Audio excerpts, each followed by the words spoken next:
What up, anxiety? Okay, I'm just gonna show you. Thank you for coming to my YouTube channel. I'm gonna show you what my anxiety physically manifests itself into. It manifests itself into little tiny bit. Oh wow, I could pick those. Little tiny bits of scalp and skin and giant holes in my head, and now I see it and I just want to fucking destroy it. And good thing is, by the way, I think my hair is thinning. Nobody believes me, but like, look how thin it is. Wow. Yeah, it's super thin, but my anxiety physically manifests itself in picking, scratching, obsessively scratching my head until my scalp fucking bleeds, and then I just pick it apart, and my nails get all red and fucking bloody, and it's gross to other people. I get that, but my anxiety physically fucking manifests itself form of itchy scalp. And I use like Lush conditioner and stuff, and that's not why my scalp is itchy anymore, man. It's anxiety. I've had to cut out caffeine for the most part. I had to start drinking decaf coffee. Everybody fucking makes fun of me. It's so funny. Oh, you drink decaf coffee? Oh, it's a liquid. Blah, blah, blah. And it's like, shut up. Fuck you. You don't understand. And so I hate it when people make fun of me for drinking decaf coffee. And I think I probably used to be one of those people who's like, oh, you're drinking decaf, why are you even fucking bother? Why don't you just drink toilet water? But it's not funny because it's my life. And when I become a big giant ball of anxiety, this happens. And I'll show you again, just in case, it's somewhere in there. This is just a little bit. It's all over, man. It's like a fucking minefield in there. But I can work out. I don't, but I could get some of it out. So I quit drinking caffeine. I was really into Starbucks mango dragon fruit refreshers for a while, but they just shoot my anxiety up. So now I have like half a pot of decaf coffee in the morning. It's come to that. It is what it is, but it keeps my anxiety super low, and I'm a lot slower to rise to anxiety, which is really nice for me. It's a real thing. It fucking sucks, man. And coupled with PTSD that I have, it's not great. Especially, I don't know, when I get into like PTSD brain, it's not my favorite thing. It's hard to logic my way out. And my house was robbed when I was home in 2008. I just gotten home from a really shitty semester at college, and I was home and I was sick, and one of my friends had spent the night, and my house got robbed when I was home, and it sucked, and now I have PTSD, so it took me a really long time to fall asleep in my house by myself. I just recently moved into this house that I've talked about here, and if you notice, I classed it up a little bit by turning the ends of the zip ties inward to class up my YouTube videos a little bit. But in all seriousness, when I moved here about October of last year, I think, so I've been here maybe about 6 months, it's been interesting because when I lived at home before, I was in a basement, so I didn't hear anything very much. So, and I was used to the noises because I'd been there since I was 5. So 25 years that I had been living in one place, you know, and that safety and that security that I had was gone, but I had slowly regained it, you know. I was able to sleep in the house without my mom being home, and she could leave for the weekend, and I'd be fine, you know. But, so we move here, and it's great, my own place without her. It's great. I miss her, obviously, but it's really nice not to be in the nest anymore and to, you know, like, flap my own little wings. It's about time. I'm 31. Which, why do women care so much about their age? It's so freeing. It's so happy. Whatever. But, I come here, there's so many noises. So I'm not in a basement anymore. The basement we have is dank.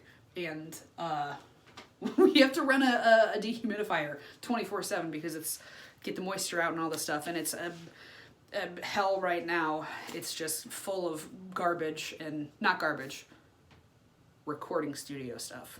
It's not garbage, it's just full of shit, and it's not my shit. And it's just like full of it. In the laundry room. So eventually we'll have a bedroom down there, which will be great. but we don't yet.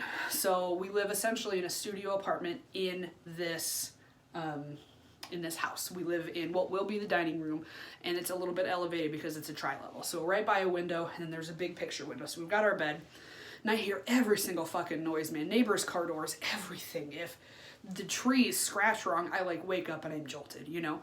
And we've got the kitchen right there, and we've got windows, and we've got sheds and bushes and trees, and just, it's fucking weird, man. I'm in a different area, and so I've been super heightened, you know? I work a stressful job, I've said that in videos before, and I don't always manage that appropriately either, because I get a lot of stress coming in and nothing goes out, because I'm not working out, I'm not eating right. I don't journal all the time. Sometimes I do, sometimes I free write. You can look up my WordPress. It's Melissa Paustian. It's kind of my, my deal here. But I do usually date all my writing, so if it's fucking weird, it's probably old. Hopefully.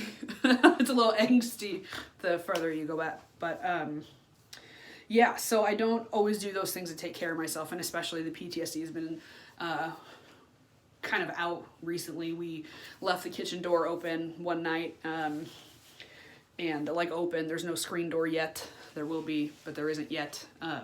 So I came home, and the kitchen door was cracked this much open, and I was like, fuck.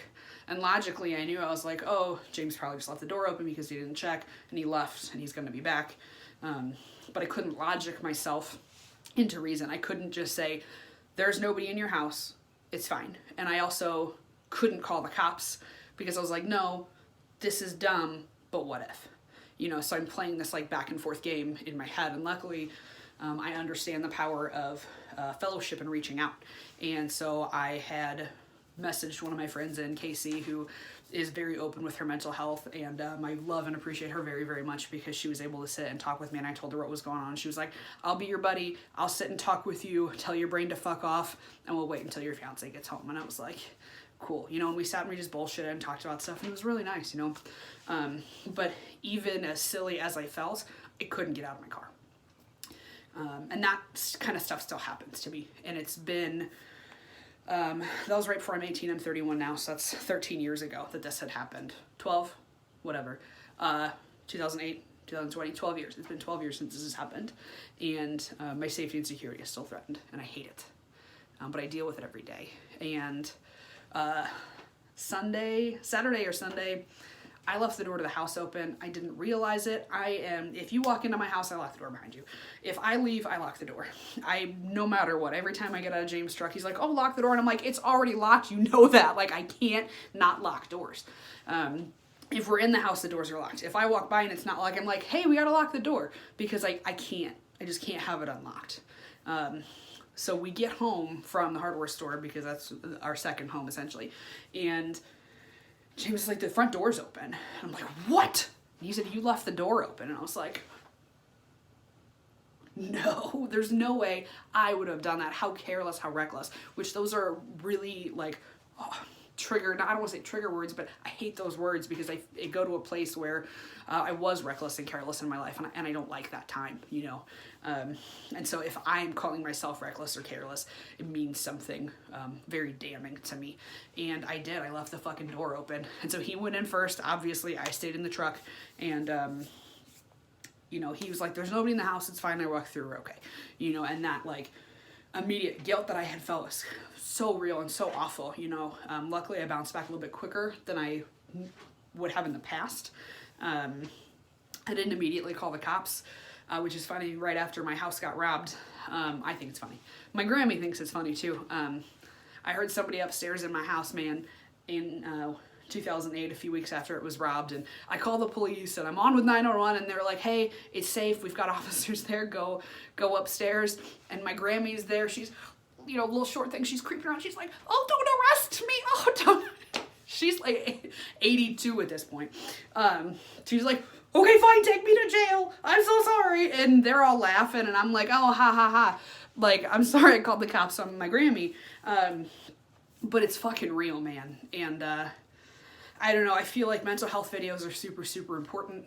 I love therapy. I love reaching out and asking for help. The therapist that I have now, she is fucking wonderful. She's doing telehealth sessions via phone right now, which is great because she has a cat.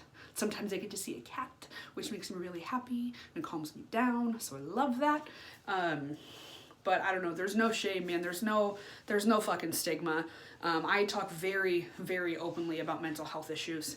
And I think it's really important that people know, you know, because it's okay to not be okay, especially right now.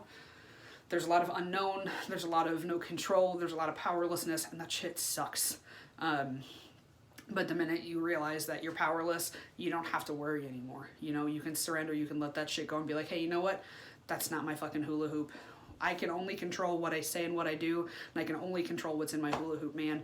And if it's outside, I don't need to worry about it. You know, I can turn it over to the universe, what the fuck ever it is for you, you know, or nothingness. If you want nothingness to take it, take it. You want the universe to take it, let it fucking take it. You know, I don't want to carry that stress on my shoulders. I know this shit isn't forever. And I want to believe that, and I do, you know, and it kind of has to help put me at ease for that. And I know that I could journal more, and I could actually go on 30-minute walks every day like Amy tells me to.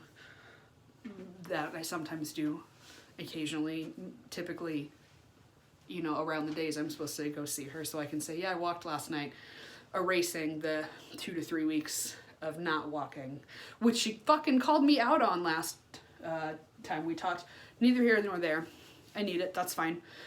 I don't know. I just kind of wanted to touch on mental health a little bit, man. And anxiety for me is real, especially right now with work stress and life stress and house stress and coming home to a house that is not finished every day, and it's chaos and it's dirty, and I don't have running water in my kitchen or my bathroom sink. My kitchen sink is a utility sink that I bought for $12 off of Craigslist. Holler for deals. That was a fucking phenomenal deal. But I don't know, man. Subscribe to my channel. I know I said that. I'm going to keep saying it. Go ahead and subscribe. I'm going to talk about a whole bunch of stuff, man. I'm going to talk about my life. I'm going to talk about toothpaste, especially toothpaste, because that's my little niche. You know, I've got some other videos in the works. Go ahead, like, thumbs up, comment, whatever. If you want to see something else, if you want to see less of something, if you don't ever want me to fucking talk in front of a camera again, let me know. I don't know. I hope you guys enjoy the rest of your day, and reach out and ask for help, man. I know it's fucking hard, and I know that phone, it feels like it's 1,000 pounds. You can't pick it up and talk to somebody, but you can. There's always somebody that's going to be willing to listen, and everything is temporary. Everything changes, you know, and as long as you're alive, there's hope.